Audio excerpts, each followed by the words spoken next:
PlayStation is at the top of the console market, and it's no surprise when you consider their tremendous catalog of first-party exclusives from various PlayStation studios like Naughty Dog, Sony Santa Monica, Sucker Punch, Guerrilla Games, and the list goes on. And with all these great games comes great characters, and in today's video, we're going to be ranking the best PlayStation characters of all time. This is a top 15 list, and before we get into it, I need to give you the rundown on the criteria needed to be included in this list. Number 1, the character has to come from a PlayStation Studios game, which means characters like Crash Bandicoot, Spyro the Dragon, and the androids from Detroit Become Human would not qualify for this list. And number 2, the character must be playable. So while there are a ton of side characters who rule, like Sully from Uncharted or Varl from Horizon, they will not be included here either. But with all that out of the way, let's begin the countdown, starting with number 15. She was the only one who ever escaped. She was the one that got away. Marcus Kane, Needles Kane, Sweet Tooth has gone by many names, but everyone knows him as the psychopathic killer clown from the Twisted Metal franchise. He has appeared in every single game in the series thus far, and a big reason for that is his signature look of the flaming head and his giant machete. He's quite a dark character from his unrelenting nature and capacity for hatred and inflicting pain on both his competitors and the innocent. This makes him easily the most twisted of all the Twisted Metal characters, not to mention the one with the coolest inner monologues and without a doubt the scariest voice. When I win, he's going to send me where she's been hiding all these years. And this time, I'm going to finish what I started.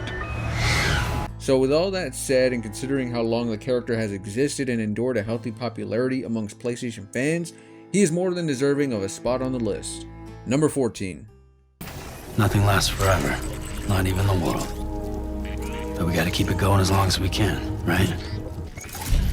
The legendary porter and member of Bridges, Sam is what is known as a repatriate, which means he can essentially revive upon death, and because of this, he makes a living as a delivery man in the post-apocalyptic world of Death Stranding. He began as nothing more than a BB unit, eventually joining the world of the living and even marrying the woman who helped him integrate into the world, but after her death, he sort of becomes a lone wanderer who wants absolutely nothing to do with anyone. But after being tasked with reconnecting the cities of America, Sam learns to trust people and get over his fear of building emotional bonds, and he best does this with a BB unit that he has ownership of and names Lou.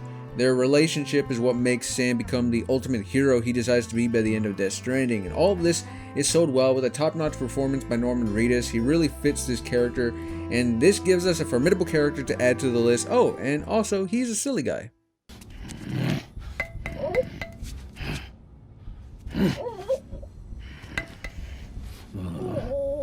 Number 13. Crime? I haven't stolen anything. Yet. The smooth-talking, thieving raccoon who comes from a long lineage of thieves known as the Coopers. Sly Cooper was orphaned at the age of 8 after losing both of his parents to an attack by a gang of criminals, and growing up in an orphanage, he developed various skills that would help him in his eventual career as a professional thief.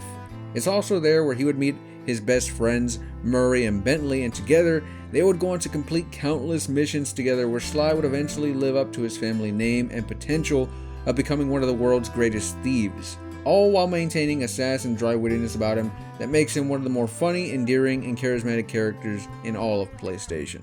Number 12. Sure, that was intense, but it was kind of awesome.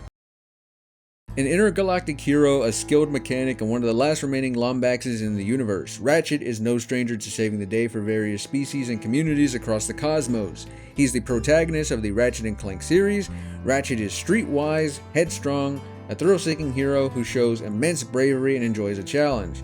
He has a light-hearted personality, often chiming in with his wisecracks and lightening the mood with jokes, but that doesn't mean he can't get down to some serious tail-kicking business. Ratchet uses his skills as a mechanic, a pilot, and a combatant to protect the universe from threats. His most common weapon is the Omni Wrench, but he boasts one of the largest arsenals of all the PlayStation characters, from gadgets to guns to projectiles. Ratchet's mastered them all, and this makes him one of the most accomplished characters in all of PlayStation. Number 11. Those smell amazing. Thanks. Turn up the music, turn up the bass, turn up the music, turn up the what? Oh wait, not that Miles. Yeah, I know the one. Are you really putting Prowler behind you?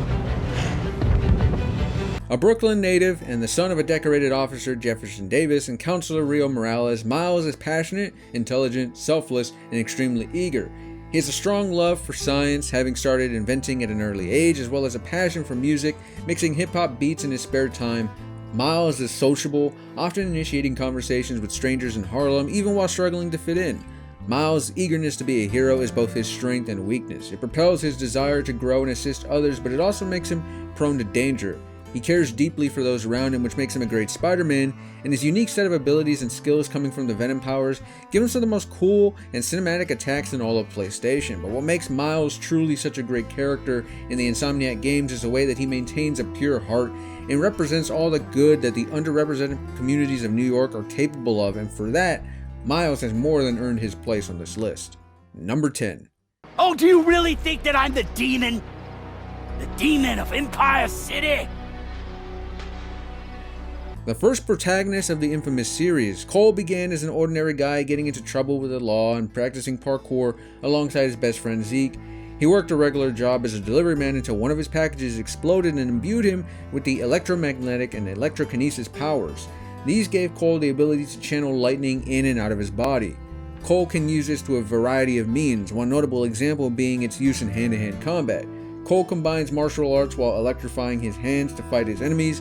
He has an immense level of power depending on how dark the player decides to take his character due to the infamous games allowing you to play as a hero or a villain. If Cole goes a heroic route, he feels like a character straight out of DC Comics with his gruff voice and no nonsense way about him. But if you take the villain route, then Cole feels like an almost unstoppable and downright terrifying force of nature with his ability to transform into the Beast. Regardless of which route the player takes, Cole remains one of the coolest looking characters in PlayStation, and come on, who didn't enjoy seeing him beat the crap out of Frat Princess in PlayStation All-Stars? Specialism, we're just getting warmed up. Number 9. Tell you what, when I get back, pizza's on me. Deal? Chloe is an Indian-Australian treasure hunter and thief for hire. She's a skilled professional whose reputation often makes her highly demanded in the criminal underworld.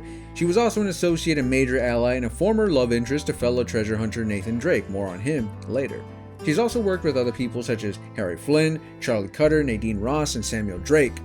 Chloe was introduced in Uncharted 2, Drake's Deception, as a side character, but she eventually became a playable protagonist in the Legacy of Thieves spin-off, where she would go on to showcase that why she's no slouch when it comes to leading an expedition to uncover lost relics and histories of ancient civilizations. Chloe's also without a doubt one of the most chill and laid-back characters in all of PlayStation, someone who always rolls with the punches and won't take no for an answer. Truly one of the more kick-ass characters ever created by PlayStation, who also maintains a feminine nature about her that I believe endears her to just about everyone who's ever played an Uncharted game. Number 8. My name on the wall. The giants called me Loki? Atreus is the son of Kratos. To the Jotnar, he is known as Loki, part mortal, part giant, and part god. Atreus has a wide range of personality traits that help to create one of the more unique developing characters in PlayStation history. When we first meet him, he's a happy and curious child who likes to explore and learn more about the world around him. But there is a dicey portion of God of War 2018 where upon learning that he is a god, it becomes apparent that he has inherited some of his father's worst traits and that he becomes rageful and exudes a overconfidence that negatively impacts his relationship with his father and the people around him. But after his father finally opens up to him and he gets a taste of the harsh reality that can come with godhood, Atreus decides that's not the kind of god he wants to be, and by the time we reach the ending of Ragnarok, Atreus has grown into a capable young man who wants to bring peace to the realms, all while discovering more about his people and how his transforming abilities can aid him in his journey to grow into a god who makes life better for all beings. And between his Talon Bow and his shape-shifting abilities, Atreus is more than likely set up to become one of the most powerful characters in all of PlayStation in the long run. Number 7. Well, that was just to get your attention. I don't need any help to take you down. Honora Brave, seeker and machine hunter of unparalleled skill, Aloy is the genetic clone of 21st century roboticist and engineer Dr. Elizabeth Sobek. She was created by Gaia, the superintelligence AI, to be the one to defeat Hades, a rogue AI hell-bent on destroying the planet once more.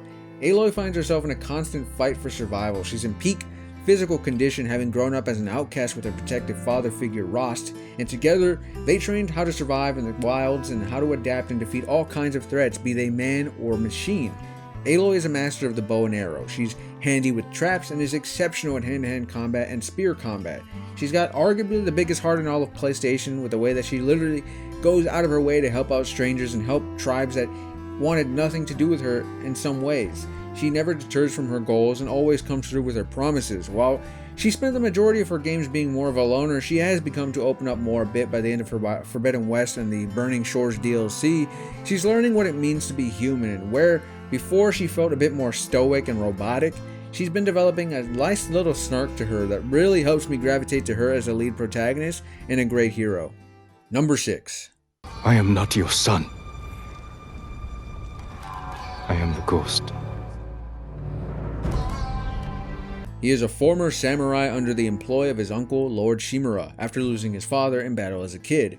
Many years later, as an adult, after barely surviving a disastrous battle to repel Mongol invaders, he wanders the island of Tsushima, protecting his homeland and repelling the Mongol invaders, where he would eventually build his legend as the Ghost of Tsushima. Jin is an expert swordsman, having mastered multiple grip forms and various fighting styles that allow him to combat enemies of all build types. He's unmatched as an archer, learning under Sensei Ishikawa, and he's a great strategist who can take down entire camps with his stealth abilities. He's intimidating to his enemies and he's ruthless in battle, but what makes Jin stand out is his fluctuating playstyles between patience and aggression, and is the amount of self-reflection that comes with that as well. From haikus to bathes in the hot springs, Jin is someone who is always in tune with himself and his feelings, and this is what makes him, I believe, a great warrior and a perfect hero for the people of Tsushima. He's a character who has overcome so many personal tragedies, and yet he fights for what he believes in, and that's enough to earn him a high spot on the list. Number 5. You do what you think is best, Doc. It's all any of us can. Now, I don't need to go into detail about Peter Parker's backstory. Everyone knows it by now. So instead, we're going to highlight what makes the Insomniac version stand out as his own unique interpretation of Spider-Man. Firstly, there's his original suit design, which has absolutely become synonymous with the PlayStation version of Peter. When you saw that white spider suit appear in Into the Spider-Verse, you knew immediately that's the PlayStation Spider-Man. And of course, you gotta talk about Yuri Lorenthal's performance in the booth as Peter. He crushes the role, and upon hearing him and the tone of his voice, you instantly feel like you're listening to Peter Parker. And when he's in the suit cracking jokes and delivering quips, it feels like a comic book accurate adaptation of Spider-Man. This version of Peter has gone through so much in just 2 games, and a brief cameo in the Miles Morales spin-off. But just in that time, he has cemented himself as one of the most likable and downright decent characters that PlayStation has to offer. He's in that tug of war of responsibilities between Peter and Spidey, and he doesn't always have the answers, but it never stops him from looking for those answers, even if it means he has to rely on the help of his friends. Insomniac Spider-Man is the best kind of hero someone could ever ask for, and he's the proof that one man can make a difference. You knew? I tried to warn you, Peter, but you didn't listen. You knew. Number 4. You have no idea what loss is. Joel was a survivor in the post-apocalyptic America that had been ravaged by the cordyceps infection. After losing his daughter Sarah in the early stages of the outbreak, Joel became a ruthless and cynical smuggler who allowed his conscience to slowly dwindle away, and he became a man with few moral lines left to cross. He essentially shut down as a decent human being and buried his emotions so deep, all so that he could cope with his terrible life in a Boston quarantine zone, until he was tasked with transporting the cure for mankind in an immune Ellie Williams. And in surviving and enduring a dangerous journey across the states, he would go on to develop a father-daughter relationship with Ellie that turned him into the more complicated and complex PlayStation daddy that everyone has come to care for, at least for the most part. But the main reason fans love Joel is because he is without a doubt one of the scariest and most brutal characters in all of PlayStation. In every encounter against humans or infected enemies, he displays a terrifying and overwhelming show of his strength that almost feels superhuman at times with how easily he seems to get rid of his problems. He's an alarmingly proficient killer, and there aren't many survivors in The Last of Us who could claim to be a greater fighter than Joel.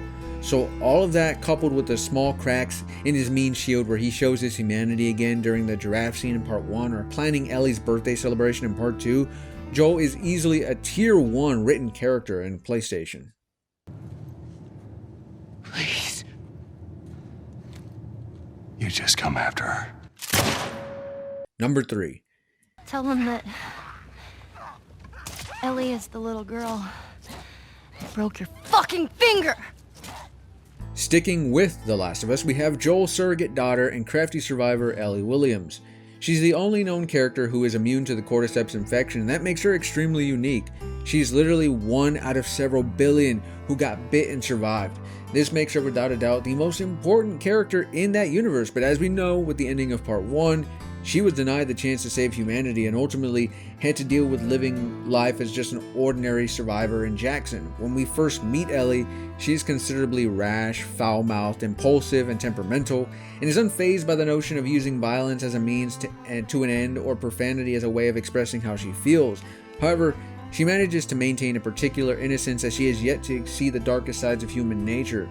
She's also exceptionally clever and witty. Her two strongest and most notable traits, from the pun books to her off the top of her head riffs, Ellie is easily one of the funniest and silliest characters in all of PlayStation, and it really stands out when you juxtapose that with the kind of dark world she lives in. Then by the time we get to part 2, she's been trained under the killing Olympic machine that is Joel, and she has become quite the brutal fighter herself, showing no mercy to her victims and living off a shoot first mentality. And then after she's learned the true events of the first game's ending, we see a young woman who's become more cynical and jaded and built up a considerably large amount of resentment for Joel, despite still caring for him on a deep emotional level that she simply has with no one else, and that makes her one of the most complex and interesting characters to ever be written in a game, and for that, she makes it into the top 3.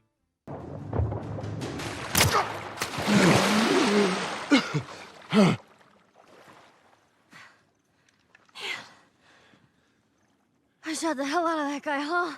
Number 2. Is that my deal? Die now, or help you, and die later. Oh, it's a tough call, but you know what? I'll take die now.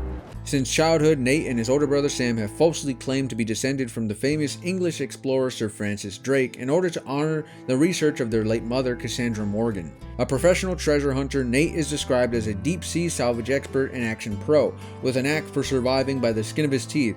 Known for being quick-witted and immensely lucky in the face of danger, Nate possesses a deep knowledge of history, having spent basically all of his life studying it.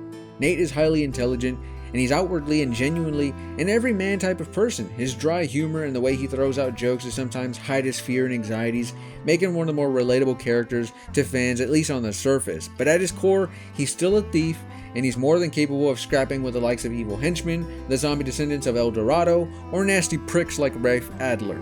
He is a skilled runner and climber who possesses massive upper body strength and a high pain tolerance with the way he's always getting beat down, but he's never ever down for the count. Nate can pretty much handle any weapon he can get his hands on, and when you look at his 5-game history, yes, I'm including Golden Abyss, Nathan Drake is kind of like a one-man army. But his coolness aside, Nate's best trait is how much he cares for his friends and family. The bonds he builds with people like Elena and Sully are when Nate is at his best, and we like it when Nathan Drake is happy. Also, no one else in PlayStation could have sold as many Subways as he did back in 2011. Hey, I'm Nathan Drake. If you're the adventurous type like me, then get in on the Subway Taste for Adventure for a chance to win epic trips and exclusive access to Uncharted 3. Get your code on 30-ounce drinks today. Subway, where winners eat. Now. And finally, number 1. Do not be sorry. Be better. The God of War, the Ghost of Sparta, the God of Hope. You know him by many names, but now you will know him as the best PlayStation character of all time. Kratos has had easily the greatest glow up in all of gaming. He went from a rage-filled monster powered only by vengeance to an older, wiser, and more compassionate God who still has his edge when it's time to get down to business.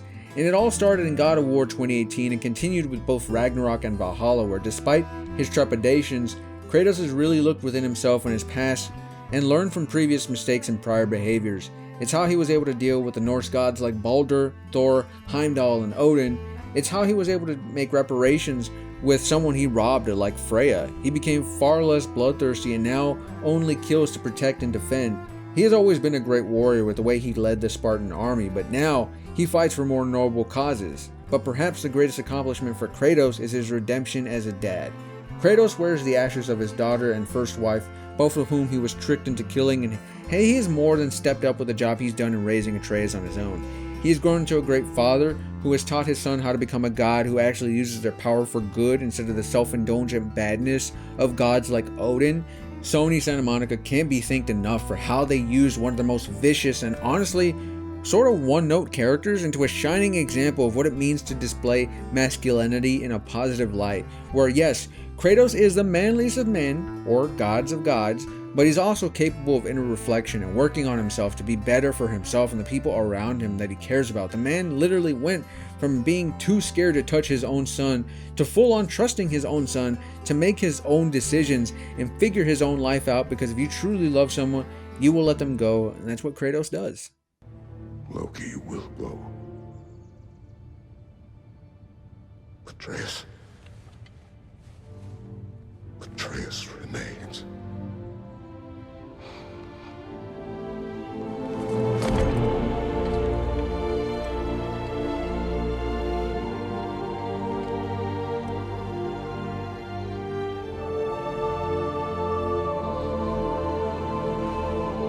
So that's the end of the video. If you made it this far, I want to thank you for giving me your time, and if you enjoyed what you saw here, hey, maybe consider sticking around for the journey. Also, this user right here is the winner of my God of War Ragnarok digital copy for PS5 giveaway. You are the winner. Please get to me if you haven't already, or if I haven't already gotten back to you, well, now's your chance. But until next time, this has been Millennium Media, and I will see you all very soon.